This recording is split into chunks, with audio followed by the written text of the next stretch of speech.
que tivéssemos profundidade no conhecimento da Bíblia.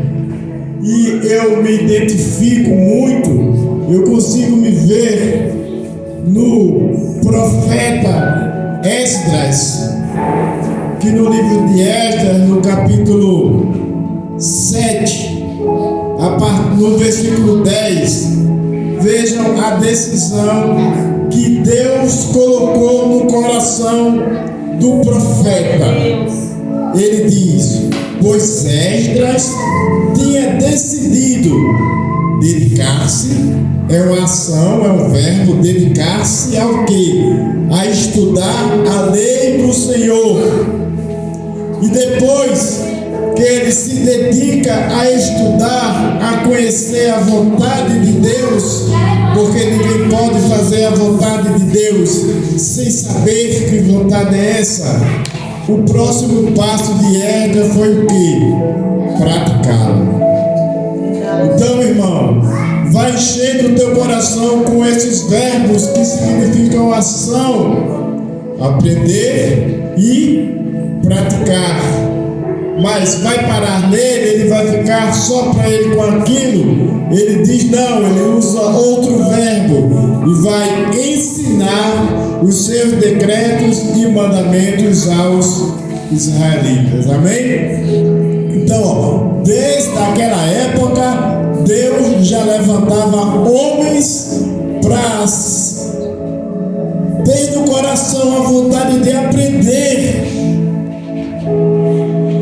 e mover a sua vida baseado naquilo que aprendeu, e depois ainda aí compartilhar, ensinar isso que Jesus pediu: vai e leva a minha palavra a toda criatura. Veja, uma missão maravilhosa e linda desse profeta. Eu sei que o Papai do Céu tem muito para me ajudar, para eu crescer no conhecimento, na prosperidade da palavra dele, para que eu possa estar compartilhando a palavra com as pessoas. Amém? Mas eu consigo me ver no profeta Esdras, porque eu tenho essa vontade também: aprender, praticar e ensinar. Amém? Amém. Glória a Deus.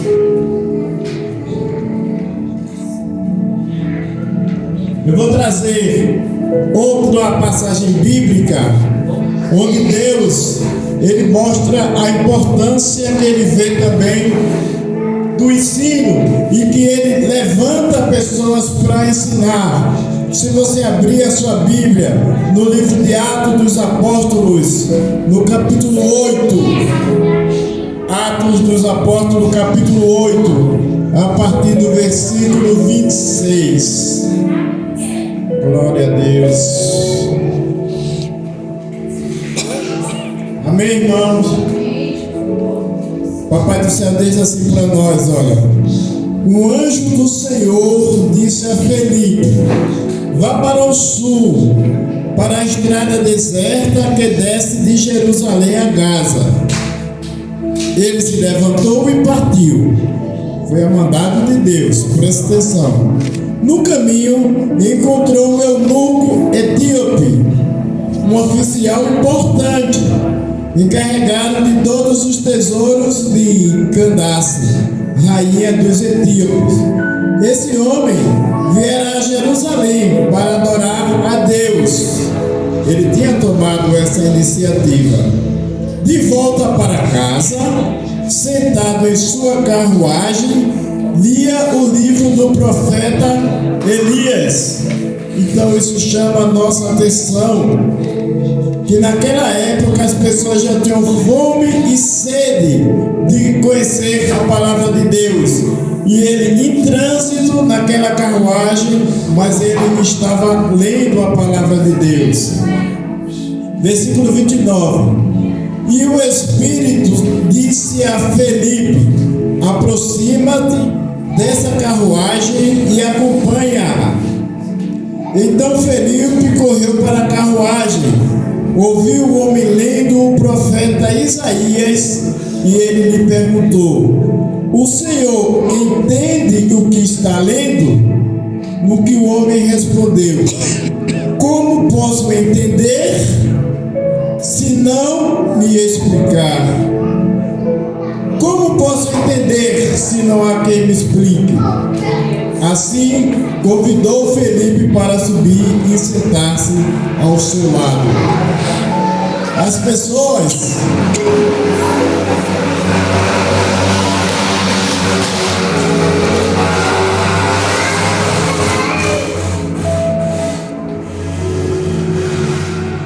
muitos dos nossos irmãos cristãos têm essa ideia de que o Espírito Santo ele vai revelar. O Espírito Santo ele vai estar conosco naquele momento de comunhão que nós estamos lendo a Bíblia. Mas os textos bíblicos, irmãos, prestem atenção. Muitas das frases que eu escuto aqui em Uberlândia, como eu sou de Recife, eu não entendo o que foi dito. Algumas coisas que eu uso, expressões lá de Recife, as pessoas aqui não compreendem tão bem. A rotatória, em Recife o nome é rotatória, aqui é rotatória, em Recife já é outro nome, em São Paulo já é outro nome. E existe essa dificuldade de compreensão agora que nós vivemos em um mesmo tempo e falamos uma mesma língua. Agora, vamos expandir isso aí, meu irmão. Alguma coisa que aconteceu há mais de 12.000 anos atrás, em um idioma diferente do nosso e uma cultura totalmente diferente do nosso. Eu acho que chega a ser até uma arrogância, uma prepotência a pessoa dizer: eu vou ler lá e entendo. E aí aparece que Deus deu a inteligência ao homem para isso, a hermenêutica, a exegese, para você ir lá naquela época, você procurar saber qual era o contexto político daquela época, como as pessoas estavam vivendo, como era a cultura daquele dia a dia, qual era o contexto religioso, em quem as pessoas acreditavam. Então, meu irmão, presta bem atenção. Quando você faz essa viagem, procurando sentar na cadeira de Paulo que estava lá escrevendo, aí você tem uma chance maior de compreender por que Paulo está escrevendo aquilo, por que ele está chamando a atenção para esse ponto, quais eram os desafios da igreja naquela época. Então, vai ser muito comum a pessoa ler e não entender completamente o que está sendo passado ali. Tem uma coisa, irmãos, vejam.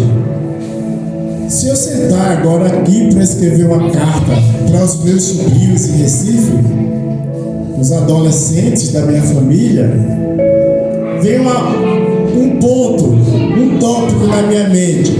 Eu vou escrever chamando a atenção para eles das más companhias.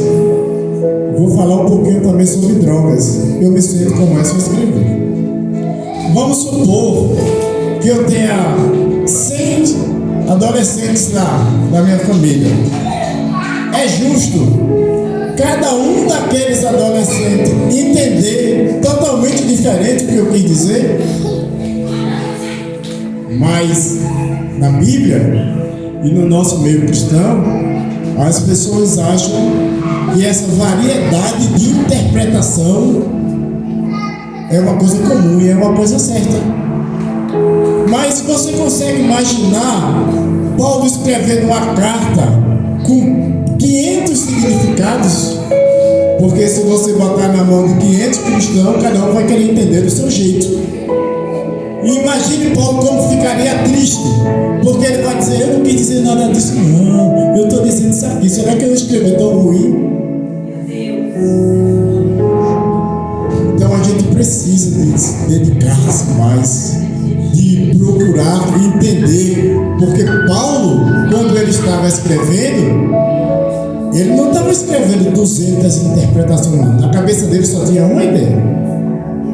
Agora eu entendo do meu jeito, você entende do seu jeito, o outro entende do outro jeito, o outro entende do outro jeito. Às vezes versículos tão simples e límpidos, como o versículo que diz: ao homem será dado o direito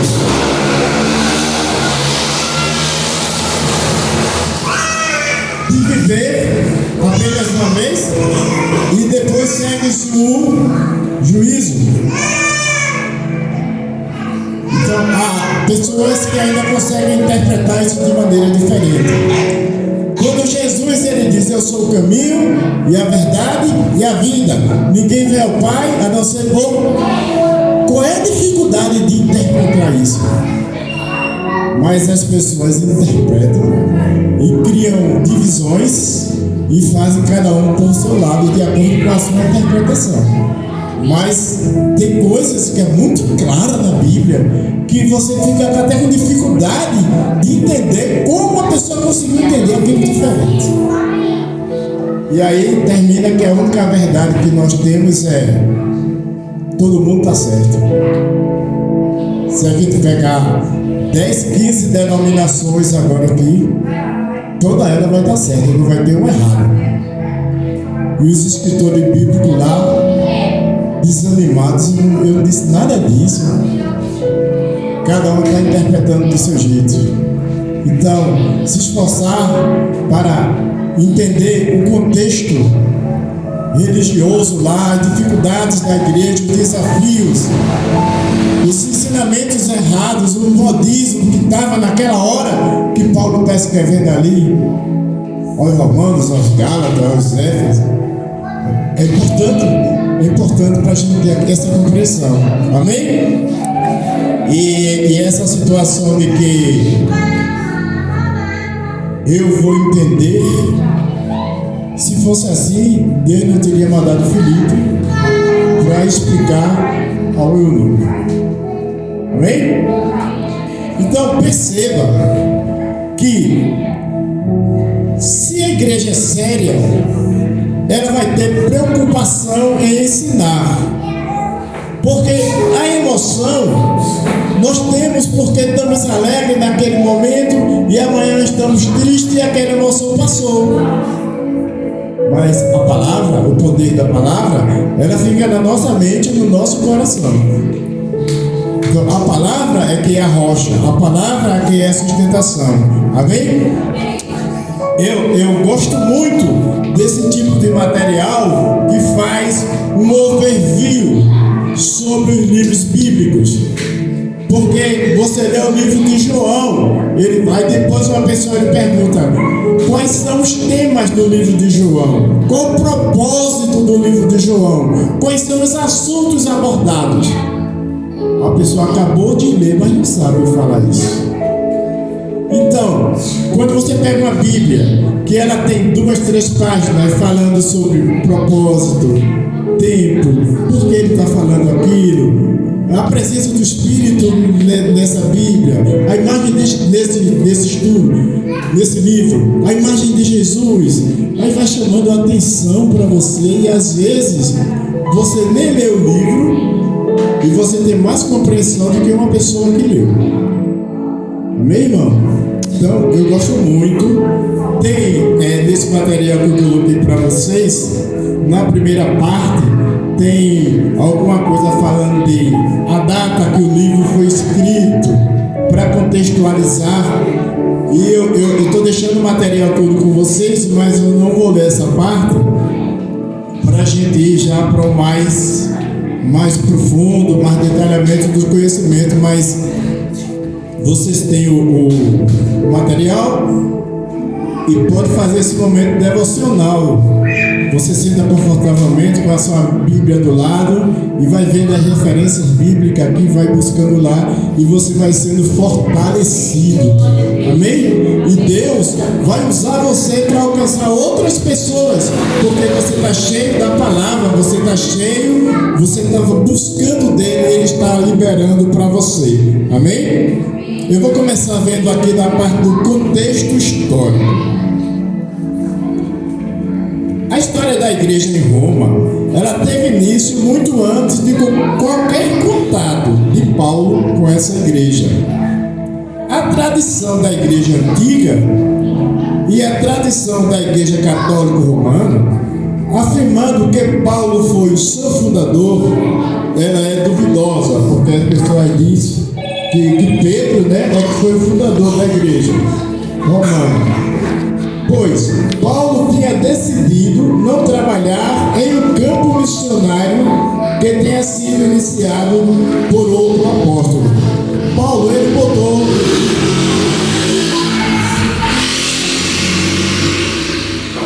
botou no coração dele esse princípio. Se alguém já começou trabalhando, evangelizando numa cidade, num local, eu não vou ali.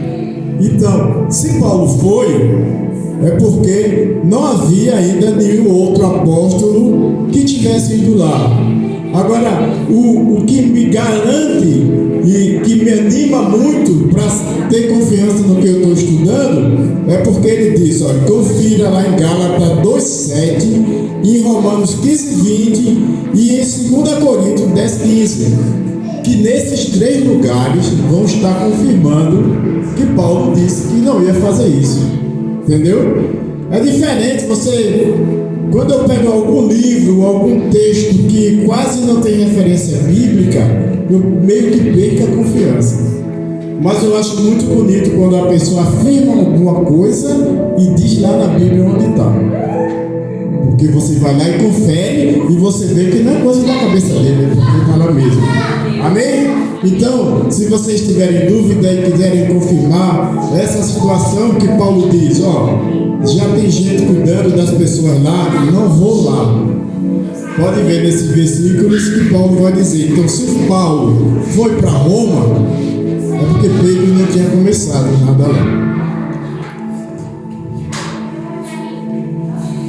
O que é provável é que o Evangelho tenha chegado a Roma pela comunicação constante que havia entre Jerusalém e o Império, a capital do Império. Percebam o seguinte, na época de Jesus, o Israel lá, ele estava sendo dominado pelo Império Romano.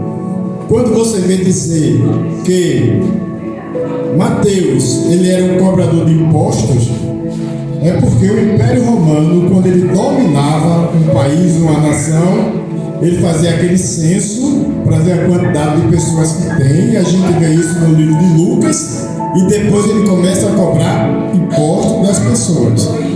E com esse imposto que ele recebe das nações que foram dominadas por ele, é que eles tinham todo aquele luxo, todas aquelas coisas, amém?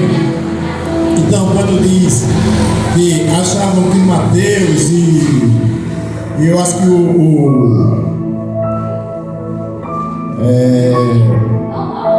tem aquele que sobe para ver Jesus, Zaqueu, né? E ele diz, eu vou devolver tudo que eu posso ter tirado demais. E falam também com relação a Mateus, porque ele era considerado pelo povo um traidor, porque ele estava trabalhando para os romanos, recolhendo os impostos, e o pessoal ainda achava que ele cobrava a mais. Só para vocês irem imaginando o cenário. De qualquer forma, alguns anos depois, existe em Roma uma igreja com vários grupos aos quais Paulo envia sua carta. Como Paulo ele criou várias igrejas, tem-se a ideia que irmãos dessas igrejas que ele criou foram para Roma e lá em Roma criaram a igreja lá. O conteúdo. Após uma saudação, imagine que agora nós estamos viajando no livro de Romanos. Nós estamos viajando. E ele vai destacando o que vai ser falado em cada livro, em cada capítulo. Então, quando você estiver na sua casa que for ler o livro de Romanos, você vai ler com mais propriedade, com mais segurança, porque você já sabe mais ou menos o que vai ser falado lá. Amém? Glória a Deus. Então Paulo ele começa com uma saudação e uma ação de graças apropriada. Depois, o apóstolo Paulo, apelando para o texto do Antigo Testamento que está em Abacuque 2,4, em Abacuque 2,4 está dizendo assim, ó: o ímpio está envaidecido, seus desejos não são bons, mas o justo viverá pela sua fidelidade. E você lembra muito fortemente desse versículo que diz: o justo viverá pela fé. Então aqui, ó, a partir de agora você já sabe qual o tema principal da carta de Paulo. Qual o tema principal da carta de Paulo? O justo viverá pela fé. E de onde Paulo pegou isso? Como isso veio à cabeça dele? Lá de Abacuque 2,4. Abrindo a referência lá, você vai ver, amém? Aí agora, os 3 capítulos iniciais, veja, você está lendo os primeiros 3 capítulos de Romanos. Ele estabelece o primeiro ponto principal. Sabe do que é que ele está falando? Todos os homens são pecadores. Lembra daquele versículo? Todos pecaram? E que se usa muito em evangelismo para mostrar ao homem que ele precisa se arrepender e receber o perdão de Deus. Aí tem todos pecaram. Então, quando você estiver lendo Romanos no capítulo 1 a 3, você sabe que Paulo vai estar mostrando e convencendo o homem do seu pecado. Amém? Paulo começa com uma descrição sobre a grosseira idolatria e a imoralidade dos gentios. Não obstante, em razão da exibição do poder de Deus na natureza e do testemunho da própria consciência, que diz que são passíveis de morte os que tais coisas praticam. Os gentios são reputáveis como responsáveis. Porque assim, ó, pessoal, haviam os israelitas, os hebreus, né? Na verdade, esse povo eles vão passar por vão ter 3 nomes.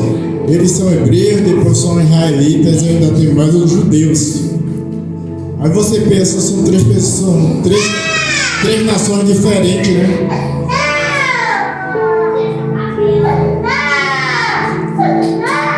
Você pensa que são 3 nações diferentes.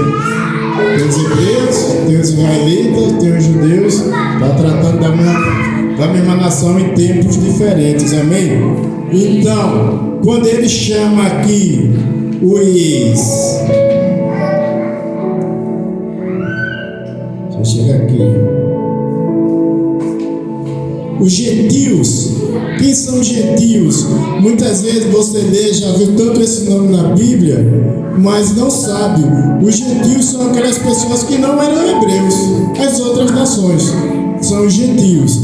E a questão aqui é que como Deus escolheu os hebreus, Deus veio para esse povo.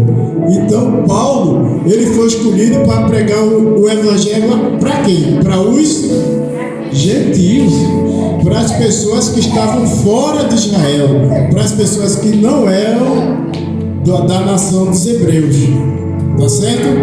E Paulo ele vai terminar explicando que os gentios eles são pecadores sem conhecer a lei, mas que os hebreus eles são pecadores conhecendo a lei. E você consegue trazer isso para os nossos dias? As pessoas que estão fora da igreja, eles estão pecando porque não conhecem a vontade de Deus. Mas nós que conhecemos, que nos esforçamos para aprender, continuamos sem botar em prática. que o Wesley disse que ia fazer e estamos pecando do mesmo jeito. Então, esse contexto que eu estou explicando explica o fato de Paulo dizer todos pecaram. Uns pecaram sem saber porque não conheciam, e outros pecavam porque conheciam a lei, mas não faziam conforme a lei pede. E isso é uma realidade na nossa sociedade, tá? Então, quando você conhece assim, dá para você fazer mais uma associação, aplicar no nosso dia a dia. E isso daí você confere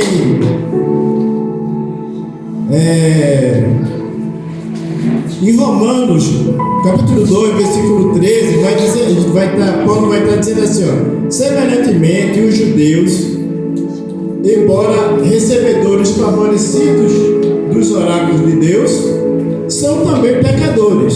Aí ele vai explicar: os gentios pecavam sem lei, como eu acabei de falar para vocês, perecerão sem lei. Os judeus pecam sobre a lei e serão julgados pela lei. E aí Paulo volta a ter autoridade para dizer: todos pecaram e estão necessitados, carentes de arrependimento e do perdão de Deus. Você vê isso em Romanos 2,13.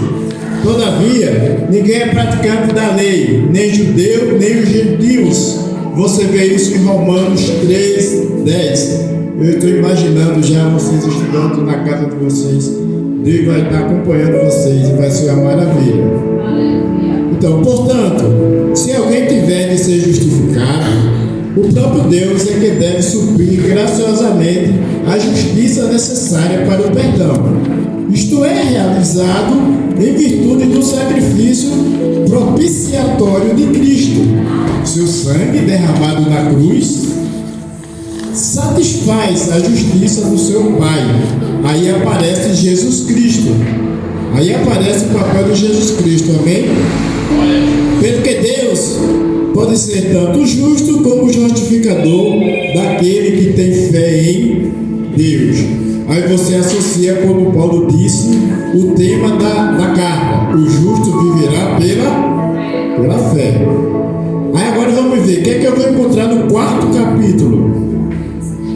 Aborda o caso de Abraão como principal exemplo do tema, porque Abraão, ele viveu, não existia a lei ainda, né?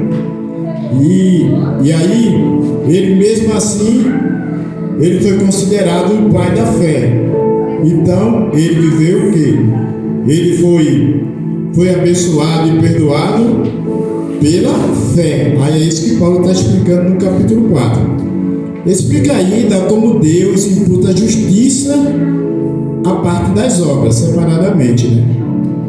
Já no capítulo 5, ele compara Adão a Cristo. Vejam, essa comparação é muito interessante. Todos aqueles que são representados por Adão foram feitos pecadores por sua única ofensa.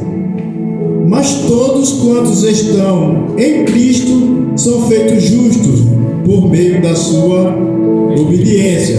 A força e a importância do papel de Jesus Cristo em nossas vidas. Amém?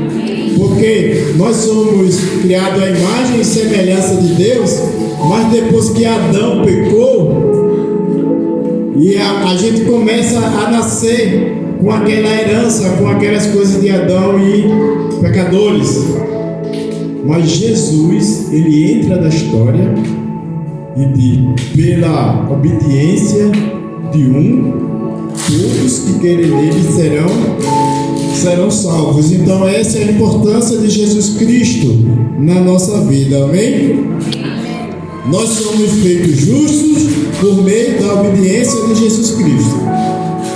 Depois, em Romanos 6, as pessoas vão dizer: não, porque eu tenho fé, então eu posso pecar, posso fazer o que quiser. E Paulo vai defender isso, dizendo assim, ó: em resposta à acusação de que a justificação pela fé encoraja o pecado. Onde é que está escrito isso? Não é em Romanos 6. O apóstolo Paulo explica que o crente que é sincero, ele voltou-se para Cristo a fim de escapar do pecado. Justificação produz santificação e a própria luta da santificação. A gente vai ler sobre isso lá em Romanos 7, tem lá 14 a 25. É uma evidência de que já escapamos da condenação. Por conseguinte, dependendo do imutável amor de Deus, podemos ter a certeza da salvação. Então, onde é que nós encontramos a certeza da nossa salvação? Romanos 8, 39. Amém, meus irmãos? Vamos continuar aprendendo. A justificação pela fé, a rejeição dos judeus e a inclusão dos gentios não são coisas incoerentes com as promessas de Deus a Israel. Presta atenção nesse detalhe. Deus primeiro escolheu Israel. Como Israel sempre foi uma nação muito desobediente, Deus é como se bloqueasse ele e estendesse Paulo para pegar para os gentios, tá certo? E ele está explicando aqui. As promessas foram feitas não a descendentes físicos, mas sim aos descendentes espirituais de Abraão. Deus, presta atenção também nesse ponto, Deus escolheu a Isaac, mas Deus rejeitou a Ismael. Deus escolheu a Jacó, mas ele rejeitou Esaú. Essas escolhas e rejeição são inerentes às próprias promessas. A escolha de Deus é soberana. Ele se assemelha a um olheiro que prepara vasos apropriados para seus propósitos. Amém? E aqui ele está explicando sobre a soberania de Deus, né? Agora, dos capítulos de 9 a 11, lá do livro de Romanos, estou imaginando você sentando, lendo lá os capítulos de 9 a 11 e lembrando desse estudo, o apóstolo ele vai se dedicar a mostrar aos romanos o valor dos judeus e sua posição no plano de salvação. Veja que Paulo está tratando com dois povos, os hebreus, não é? E os que não são da... Paulo então expõe alguns detalhes históricos do povo de Deus, e ele fala sobre esse povo romano que tinha incredulidade, tinha desobediência e tinha distanciamento do Evangelho. E aí, como é que você aplica isso para os nossos dias? Dentro da igreja, qual o nível de credulidade dos irmãos? Qual o nível de obediência? E o verdadeiro evangelho está sendo praticado? Então ele vai dizer, ele escolhe a quem quer e rejeita a quem quer. Logo, se Deus escolheu Israel, não se deve questioná-lo por isso. Esse ponto que eu vou começar explicando agora, meus irmãos, é um ponto muito importante que vai bater na minha e na tua vida muito de frente. Diz assim, o conceito de soberania poderia nos levar a pensar que abaixo de Deus apenas sua vontade é feita. É fácil pensar isso, né? Abaixo de Deus, a autoridade e a soberania é quem? É dele, né? Então, só a vontade de Deus vai ser feita. Mas será? Vejam aqui. Mas não é assim. A soberania divina significa que acima de Deus não existe mais ninguém. Porém, abaixo dele, nem todos obedecem à sua vontade. Está mentindo isso? Isso não é mentira. Deus é soberano, Deus é o Criador, Deus é todo-poderoso, mas nós temos a autoridade, a arrogância, a prepotência de não obedecê-lo. Sendo que o livro da vida, o nosso guia, e quem quer o melhor para nossas vidas, ele deixou tudo preparado. Amém? Glória a Deus. Contudo, até a desobediência se encontra debaixo da soberania de Deus. Os homens desobedecem porque Deus lhes deu um limitado tempo de ação na qual a vontade humana prevalece. Eu achei, irmão, esse versículo muito forte. Mas esse versículo ele se aplica em qualquer lugar que você for. Esteja muito sensível para o que você vai escutar agora. A soberania divina não anula a liberdade humana. E aí ele está falando de livre-arbítrio. Apocalipse 3:20, Jesus bateu na porta, você abriu, se quis. Se não abriu, você está dispensando Jesus. Paulo mostra que podemos escolher, e ele diz, agora é o versículo, irmão: não sabeis vós, ele está conversando comigo e você, ô João, ô pastor Júnior, ô meus filhos, vocês não sabem que a quem vós oferecerem por servos para lhe obedecer. Ele está dizendo, não sabeis vós que a quem vos oferecerem por servo para obedecer, sois servo daquele a quem obedeceis. Não está certo isso? Veja, eu tenho Jesus e eu tenho as coisas do mundo representadas pelo Satanás. Aí eu pergunto aqui na frente da igreja: tem alguém que queria entregar a vida ao Senhor Jesus Cristo, viver em novidade de vida, aprender dele, ter aquela mudança mental e tudo? Tem dois senhores para você seguir, para você obedecer. Aí você diz: não quero Jesus não. Como fizeram naquela época lá do julgamento de Jesus. Não, libera Barrabás, deixa Jesus morrer lá. Aí você diz: não quero Jesus não. Então você está se dispondo a obedecer o outro. Então o seu Senhor vai ser quem? O outro. É forte isso. Porque quem escolhe se vai querer viver tendo Jesus como Senhor da sua vida, ou escolher o Satanás como sendo o Senhor da sua vida, levando você para causar decepções para a sua família, para estar em bebedeira, para estar envolvido em roubos, em coisas ilegais, em drogas. Quem está escolhendo? É você. Apesar que Deus é o soberano, a soberania dele não tira a minha e a sua liberdade, mas você que escolhe o seu Senhor, seja Jesus, Deus, ou seja o mundo com as coisas satânicas que ele oferece. Amém? Então, isso aqui está lá em Romanos capítulo 6, versículo 6. E depois Paulo vai dizer, eu rogo-vos, pois, irmãos, pela compaixão de Deus, que apresentei os vossos corpos por sacrifício vivo, santo e agradável a Deus, que é o vosso culto racional. Então, esses dois versículos, eles combinam, eles se completam, porque no primeiro versículo ele está dizendo, quem vai escolher o caminho a seguir é tu. Mas depois Paulo está dizendo, mas eu estou rogando a vocês que sigam por esse caminho. Glória a Deus, né? A operação do Espírito Santo na vida do crente, em junção com a vontade humana e o exercício pessoal da obediência.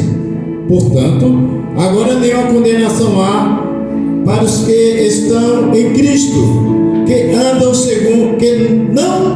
segundo a carne, mas segundo o Espírito. Então, irmão, eu posso ter a consciência tranquila, dizendo que não há condenação para mim. Não é o pastor João que está dizendo. Romanos 8:1, Papai do Céu deixou essa segurança para nós, dizendo: não há nenhuma condenação para os que estão em Cristo Jesus, que não andam segundo a carne, mas segundo o Espírito. Então, Papai do Céu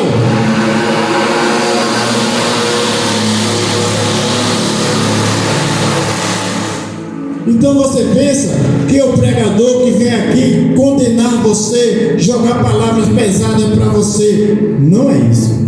Papai do céu, ele está dizendo aqui: não há condenação para aqueles que andam segundo o... E há condenação para aqueles que andam segundo a carne. Acabou, está muito claro isso. Está muito claro. Deus, ele não tem erro dele. Deus, ele não tem erro dele. Por isso que é muito bom você ler direto da Bíblia e já ir explicando. Então, continuando. Nesse processo entra de forma determinante a palavra de Deus. O Espírito Santo, ele opera em nós na medida em que conhecemos a palavra de Deus e procuramos aplicá-la. Vejam, irmãos, presta atenção à força das palavras. O Espírito Santo, ele opera em nós a partir do conhecimento que temos da palavra de Deus. Então a gente tem que ter esse tipo de culto, esse tipo de momento, amém? O Espírito Santo, ele opera em nós à medida que conhecemos a palavra de Deus e procuramos aplicá-la, não só conhecê-la. Em Romanos capítulo 10 e em Efésios capítulo 5 você vai encontrar isso, porque santificar é um verbo que significa separar. Santificação é o substantivo e significa a separação do salvo de tudo, aquilo que não conduz com a sua nova condição espiritual. Por isso que diz que nós temos que ser novas criaturas. Amém? Nós temos que viver, presta atenção que isso é forte, traga para a sua vida, porque eu estou me esforçando para trazer para a minha. Nós temos que viver conforme a nossa nova condição. E Paulo diz, para a gente se desvencilhar do antigo homem e se revestir do novo homem, não é assim? Então a Bíblia não nos deixa enganados. A santificação dos crentes é uma das principais funções do Espírito Santo no mundo. É a preparação da noiva, a igreja, para seu encontro com o noivo Jesus. E agora ele vai trazer mais orientações para nós, eu já estou caminhando para o final. A igreja, meus irmãos, não é o único campo de ação do cristão, nem deve ser um esconderijo ou lugar de alienação. Precisamos enxergar além dos limites do nosso grupo de irmãos, não para lançarmos mão das imundícias do mundo, mas para desempenharmos nele o nosso papel como bons cidadãos e agentes do bem. A Bíblia nos vê como bons cidadãos e agentes do bem.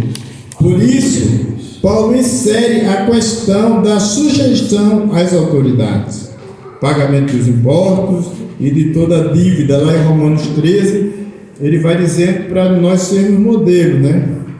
Deve haver coerência entre nossa ação na igreja e no mundo. Essa frase, ela dá no seminário, não dá? Olha, vou repetir. Deve haver coerência entre nossa ação na igreja e no mundo.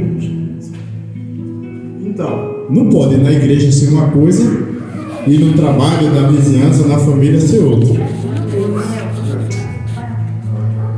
Além das relações em nível social ou institucional, temos relações pessoais diversas.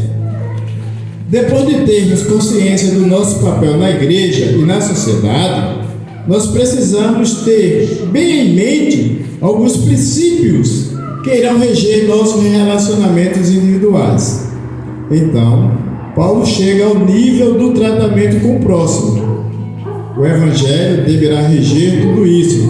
O nosso relacionamento com as pessoas deve ser baseado no Evangelho.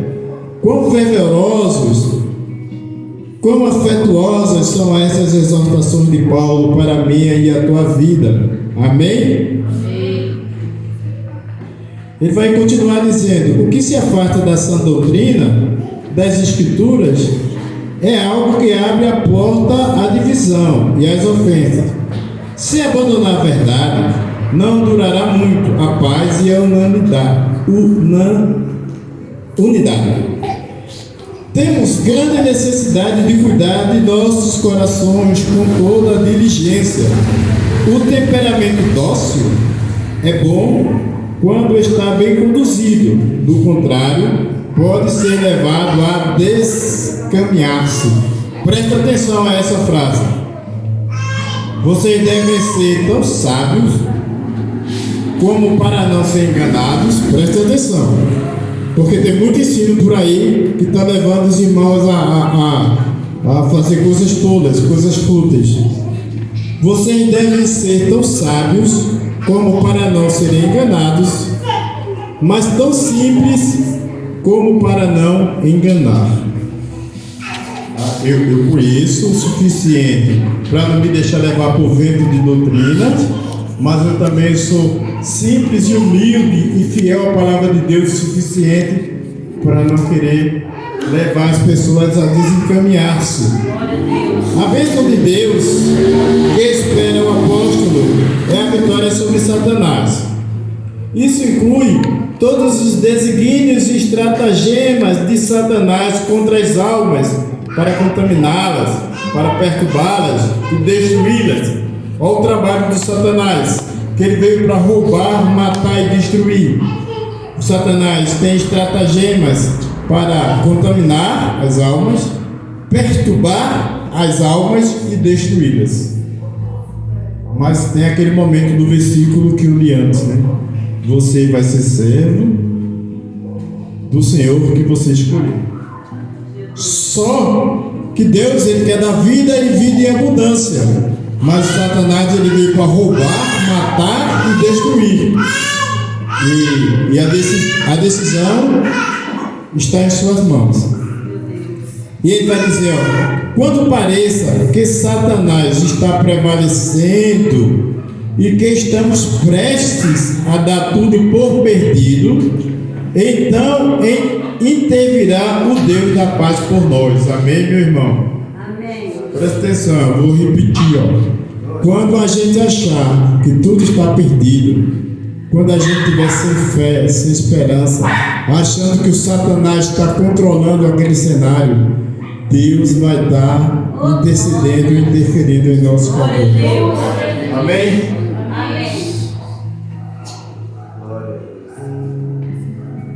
A mensagem de Paulo aos Romanos declara que a igreja deve proclamar que Deus é quem dá a salvação. Amém? Amém. A dádiva da justiça é concedida a todos que a recebem pela fé. A igreja não deve incentivar uma fé separada da fidelidade. A segurança não pode estar fundamentada na decisão humana, mas na obra de expiação que foi Jesus Cristo que fez por nós. Glória a Deus. A ênfase temática da justiça do crente em Cristo. Veja, eu comecei falando que o tema da carta era o justo viverá pela fé. E agora está dizendo a ênfase temática, a ênfase que ele deu ao tema que do crente em Cristo significa que a nossa aceitação e valor diante de Deus não podem ser conquistados, podem apenas ser recebidos. Quando nos sentimos deprimidos, desanimados ou derrotados, devemos nos lembrar de que Deus nos reconciliou. Deus aceitou-nos e conferiu-nos valor e significado perante Ele por causa do nosso Senhor Jesus Cristo, pelo que Ele fez por nós. Então dá para ficar triste quando vê as pessoas procurando substituir Jesus Cristo. Ele vai explicar aqui, esse versículo é lindo. Quando atribulados por todos os lados, somos lembrados de que Deus é por nós e nada pode nos separar do amor de Cristo. Eu não sei qual o nível de tribulação, de ansiedade, de angústia, eu não sei o que cada um de nós carrega no coração. Mas o Papai do Céu está dizendo que nada vai poder nos separar do amor dele. Você lê isso no capítulo 8 de Romanos, no versículo 31. quando ocorrem divisões na igreja, temos de nos voltar para a exortação de amor, preocupação e serviço de uns pelos outros. Olha, pessoal, como essa parte final aqui de 3 linhazinhas que eu vou ler é poderoso e vai colocar-nos no nosso lugar. Ele diz assim, ó: ninguém tem um lugar superior no corpo de Cristo, em virtude do seu valor, em virtude da sua herança, da sua realização ou origem especial. Por isso, não há lugar para a vanglória humana, nem para a exigência de privilégios. Na visão de Deus, meu irmão, todos nós que estamos aqui, somos iguais. É o mesmo peso. É o mesmo peso. Você imagina que Paulo construiu e inaugurou tantas igrejas, mas Deus escolheu Filipe para levar a palavra àquele povo. E você consegue imaginar Paulo como sendo mais importante que Filipe, se os dois estavam trabalhando e sendo usados como ferramenta na mão de Deus? Então, irmão, não se sinta menos, se sinta só com fome e sede de levar a palavra de Deus para as pessoas. Amém? Quem ouve a palavra da justiça, pensa que a de regra é atributo de Deus. Mas, em outras palavras, o Deus justo se empenha para que todo pecado seja punido e todo ato de obediência seja recompensado. Ele é o juiz que vai chamar todas as pessoas a prestar contas com ele. Pessoal, é maravilhoso e é muito alimento espiritual. Veja, muitas vezes dentro da igreja as pessoas estão apontando o pecado dos outros, as pessoas conseguem ver muito rapidamente as falhas do irmão, do colega, desse, aquilo, outro, mas esquece daquele versículo mesmo. Cada um será julgado pelos seus feitos. E como a palavra vai dizer para nós usarmos sempre palavras para edificar, para levantar, para dar coragem às pessoas, quando nós estamos condenando, ao invés de estar orando por elas, eu acredito firmemente que lá no final a gente vai ser cobrado por isso, porque a Bíblia diz que cada um será cobrado pelos seus feitos. Então, que nós paremos de julgar, que nós paremos de nos acharmos melhores do que o outro, de querer ser exaltado, porque aos olhos de Deus somos todos iguais. Amém? A carta afirma que todas as pessoas, judeus e gentios, vivem em contradição com os princípios de Deus, portanto necessitam de Jesus Cristo. Só aquele versículo que eu li dos versículos de 1 a 3, os capítulos de 1 a 3, onde diz que todos pecaram e necessitam da glória de Deus. Amém? Amém. Então, meu irmão, minha irmã, eu agradeço muito pela atenção, o carinho que vocês tiveram com Deus, amém, com esse ensinamento que Ele liberou para fortalecer a nossa caminhada. Amém. Eu tenho certeza que você vai ter um momento especial, abrir a sua Bíblia no livro de Romanos, já com toda essa visão, esse embasamento do tema, dos propósitos, do que está dizendo de cada versículo, de cada capítulo, e a sua compreensão, e você orando, pedindo ao Espírito Santo para estar com você naquela leitura. As escamas vão sair do sol. Amém? Glória a Deus. Justo eterno Deus, glorioso Pai, eu te agradeço, Pai, por esse momento. Eu me sinto mesmo, Pai, como o profeta Esdras lá. Glória a Deus. Que ele se esforçava para aprender, mergulhando na tua palavra, e também para praticar no dia a dia dele, mas para ensinar, compartilhar com os irmãos. É nesse momento, Pai, que nós estamos fortalecendo a visão e a caminhada e o conhecimento dos nossos irmãos. É nesse momento que nós estamos colocando através da Tua palavra Ele na rocha, que a gente se sente como uma ferramenta em Tuas mãos, Pai. Que Tu possa ir nos dando oportunidade, que Tu possa ir nos fortalecendo com o espírito de mansidão, com o espírito de humildade. Tira orgulho, tira arrogância, e que a gente tenha essa demonstração de amor, de dedicação, de carinho, de compartilhar a palavra com os irmãos, Pai.